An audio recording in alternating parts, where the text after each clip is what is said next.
Good evening, everybody. According to WHO, report 2025, on an average, every 20 seconds means the time I will get off this particular stage. Around 800 people around the world will be diagnosed with a cancer. And out of them, not out of them, but almost 350 of them, or maybe another 350, will be losing their lives because of this fatal disease. And the people, those who survive, see, struggling with the disease is not that much tough. But the people, those who survive after that, surviving after that in the society becomes more tough. So, long back in the year 2002, a boy from a small town of Himachal Pradesh, studied from Sani School, passed out from IHM Chennai, with a lot of dreams in his eyes to soar the sky, with a fascinating career. Suddenly one day he was interacting with his friends, so suddenly one day he noticed that his voice is getting choked, his voice is getting heavy. The moment he confirmed from his friends, he opened his mouth. There was a layer of skin which was coming over his vocal cord. So it was a blend of surprise and shock. He came back to his small town, and after visiting several hospitals, consultation with the doctors, finally it was found it's a lymphoma, non-Hodgkin lymphoma, a type of cancer. Just imagine a 22-year-old boy coming out of a college, aspiring to rock the world. Suddenly he was unsure whether he's going to celebrate his next birthday or not.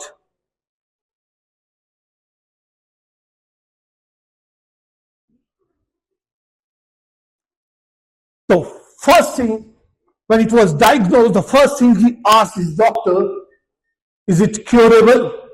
And the doctor said, yes. And he committed to himself, I will. So, after that, there was 1 week these tests, and you have these bone marrow tests and all. During that time, he got an interview call from one of the most prestigious chains of hotels in India. And the paper was lying on the table, and the moment he opened that paper, opened that envelope, it was an interview call. He looked at his parents. His parents denied him to go there because the rejection was palpable.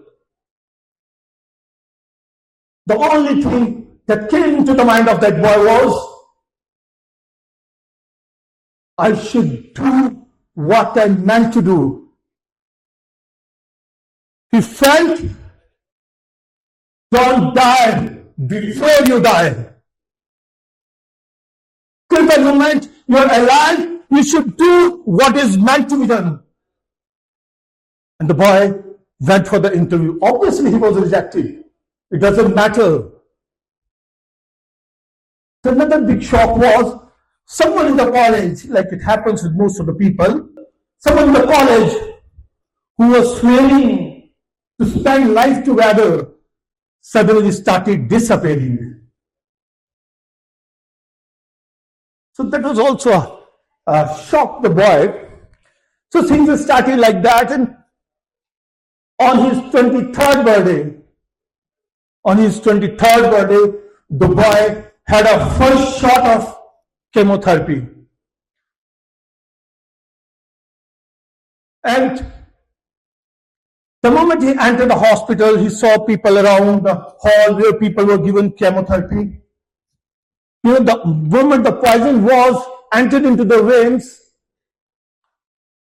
with the feeling of nausea, people were vomiting like anything. But that boy decided, I'm not going to do it.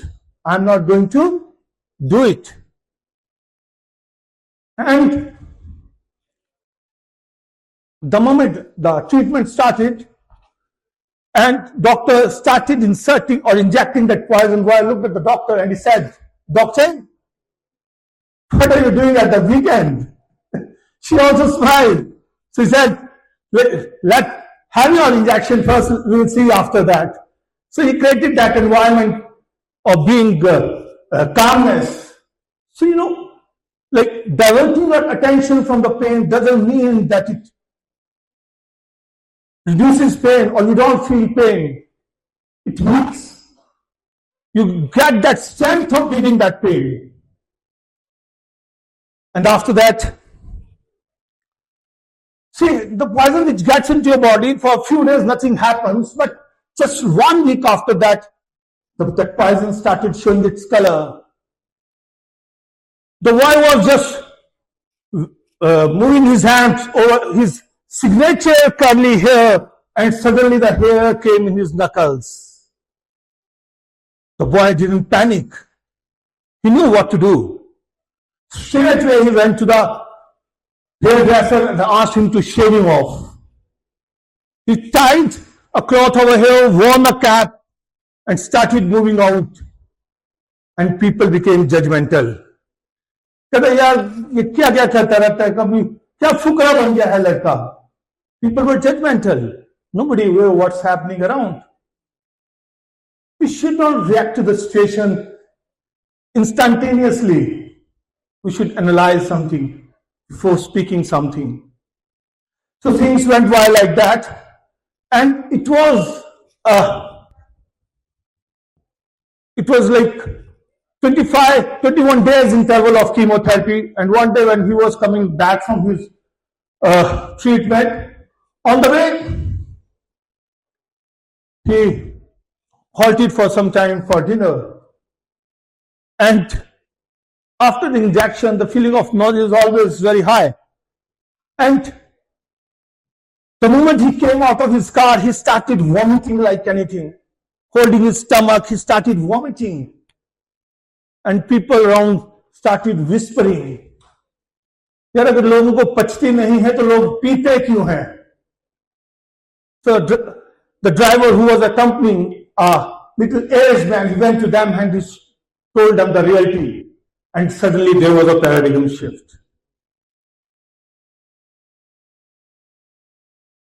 See, people will keep saying, I tell you, the real struggle was not with the medicine. The real struggle was with the society, with the people around you.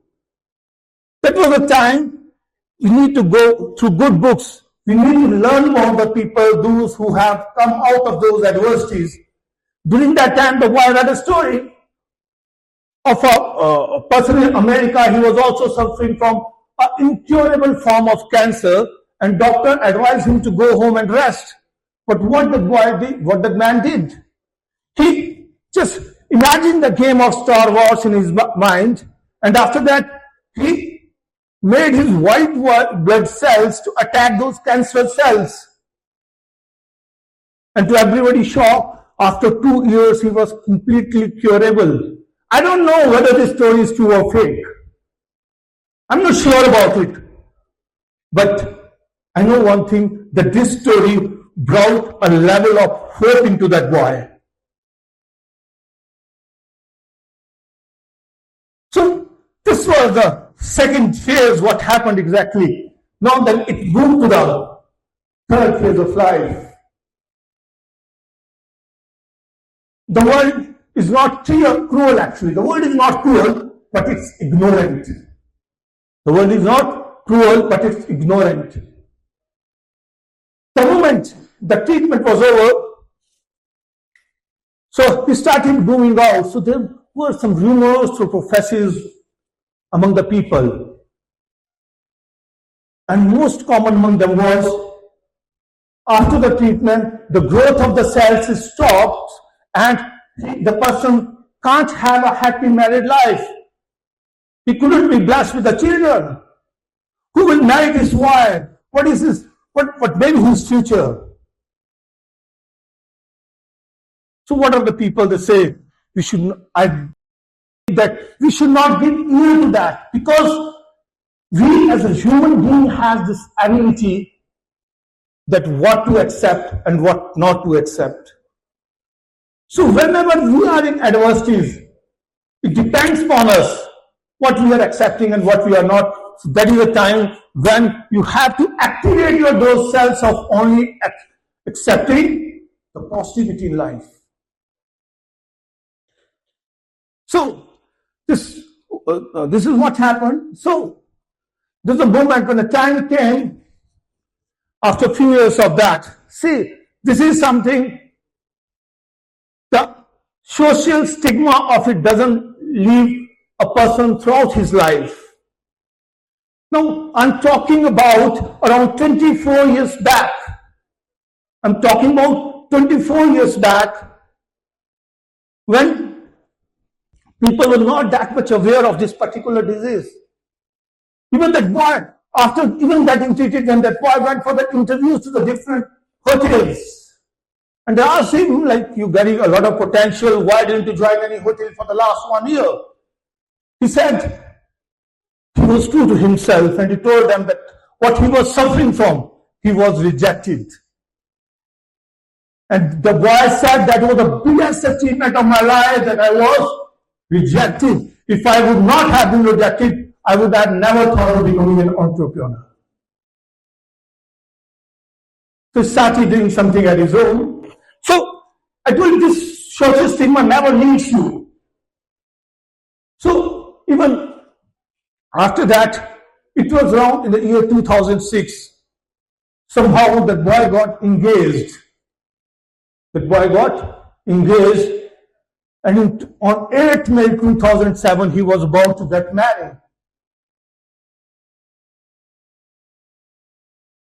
And the situation was like, the things were so messed up. Things were so messed up. Just imagine that you listen to something, it looks good, entertaining, but just imagine when a person bears it. The things were so messed up. Just 1 day before the marriage, he was not aware to which girl he is going to marry, whether girl A, B, C, D, 4 options. But finally the trust wins. Good times develop relations, but the worst times, the adversities strengthen them. And I'm really delighted. I'm really delighted. Today, the wife and kids of that boy are witnessing this story of fighting back. So, I finish my talk by saying, I believe you shouldn't die before you die. Thank you. Thanks a lot.